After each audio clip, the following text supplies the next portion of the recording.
बात करेंगे एक ऐसे महापुरुष की जिनका नाम सुनने के बाद हमारे मन में केवल नेगेटिव पॉइंट आता है। जी हाँ, सही समझा आपने।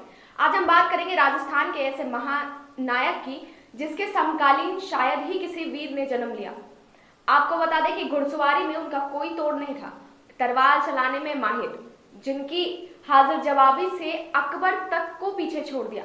जी हम बात कर रहे हैं राजा मानसिंह की। राजा मानसिंह को लेकर इतिहासकारों में कई प्रकार की मतभेद उत्पन्न हुए। उनके जन्म से लेकर के उनके तमाम हल्दीघाटी युद्ध में उन्हें विलन के रूप में भी दिखाया गया। आज हम पहली बार उनसे बात करेंगे उनके जन्म के बारे में। उनका जन्म कहाँ हुआ? आमेर के राजा भारमल के दो बेटे थे, भगवंत सिंह और भगवान सिंह।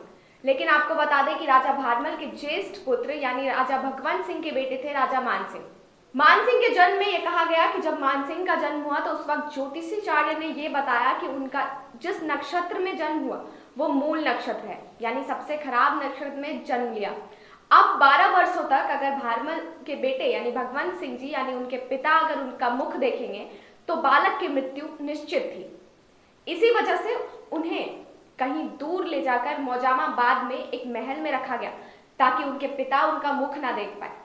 यहीं से इतिहासकारों के अंदर ये कंफ्यूजन उत्पन्न हुआ कि कहीं ना कहीं उनका जन्म आमेर में ना होकर के मौजामाबाद में हुआ। लेकिन आपको बता दें कि उनका जन्म आमेर में हुआ लेकिन उनकी बचपन मौजामाबाद में बीता। इसी प्रकार मानसिंह को लेके कई तरह की अवधारणाएं हैं, इतिहास को तोड़ मरोड़ के प्रस्तुत किया गया। आज हम इस रिपोर्ट में आपको बताएंगे कि मानसिंह की वो वीरता की गाथाएं जिसके बिना पर अकबर को महान बताया गया और मानसिंह के नाम को धूमिल कर दिया गया। राजा मानसिंह का एक अत्यंत धार्मिक व्यक्ति और हिंदू धर्म के बहुत बड़े भक्त थे। वे कट्टरता और सामान्य संकीर्णता से मुक्त थे। धर्म के मामलों में पूर्ण सहनशील में विश्वास रखते थे।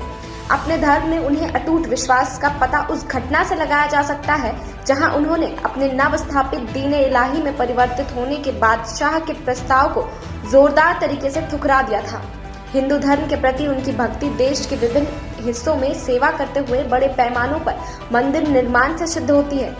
उन्होंने गोविंद देव जी के मंदिर वृंदावन में बनवाया। भारतीय और पूर्वी वास्तुकला के अपने इतिहास के इसे भारत के सबसे दिलचस्प और वाक्यपटु मंदिरों में से एक माना और केवल एक ही है जिसने शायद एक यूरोपीय वास्तुकार कुछ संकेत उधार ले सकता है।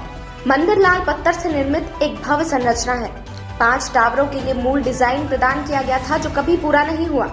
मंदिर के अंदर पाए गए हिंदी और संस्कृत शिलालेखों के साथ स्तंभों को बड़े पैमाने पर उकेरा गया। अंबर का जगत शिरोमणि मंदिर राजा मानसिंह की वास्तुकला के शानदार नमूनों में से एक है। एक सुंदर 4 मंजिला संगमरमर की इमारत, इसे खजुराहो शैली के बाद बनाया गया था। उन्होंने वाराणसी में एक सुंदर मंदिर बनवाया जो एक प्रमुख हिंदू धार्मिक केंद्र था, जिसका उल्लेख जहांगीर ने अपने संस्करणों में किया है। अब्दुल लतीफ, एक मुस्लिम इतिहासकार, ने अपनी डायरी में इस मंदिर की स्थापत्य सुंदरता का उल्लेख किया, यह कामना करते हुए कि हिंदू धर्म के बजाय इस्लाम की सेवा में बनाया गया होता। राजा मानसिंह पूर्वी प्रांतों में राज्यपाल रखते हुए बड़ी संख्या में मंदिरों के निर्माण या मरम्मत के लिए जिम्मेदार थे।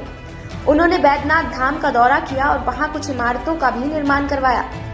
उन्हें एक बड़े तालाब के पास एक तटबंध बनाने का श्रेय भी दिया जाता है, जिसके पश्चिमी भाग को मानसरोवर कहा जाता है। उन्होंने बिहार राज्य के पारा गांव में 2 मंदिरों की मरम्मत भी की, जैसे कि मानभूम जिला गटेरियर द्वारा प्रमाणित है। बंगाल में स्थित तेलकुपी गांव में मंदिरों के एक समूह ने वहां मानसिंह के शासन के दौरान व्यापक मरम्मत और परिवर्तन किए गए। मानसिंह ने बिहार के पटना के बैठकपुर में एक शिव मंदिर बनवाया। उन्होंने गया शहर के मानपुर में एक सुंदर शिव मंदिर भी बनवाया। यह पूर्वी बंगाल से शीला देवी की छवि को लेकर आया और उसे आमेर महल के द्वारा पर एक मंदिर में एक रक्षा देवता के रूप में स्थापित किया। उन्होंने पुरी में जगन्नाथ मंदिर को कब्जे वाले अफगानों से छीन लिया, जिन्होंने उसे जबरन कब्जा कर लिया था।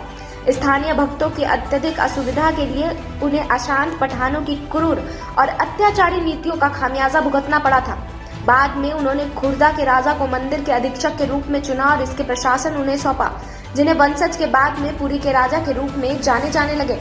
मध्य भारत में स्थित भोपावर एजेंसी में एक परगना के मुख्यालय मानपुर के बारे में कहा जाता है कि इसका नाम राजा मानसिंह के लिए ही रखा गया था।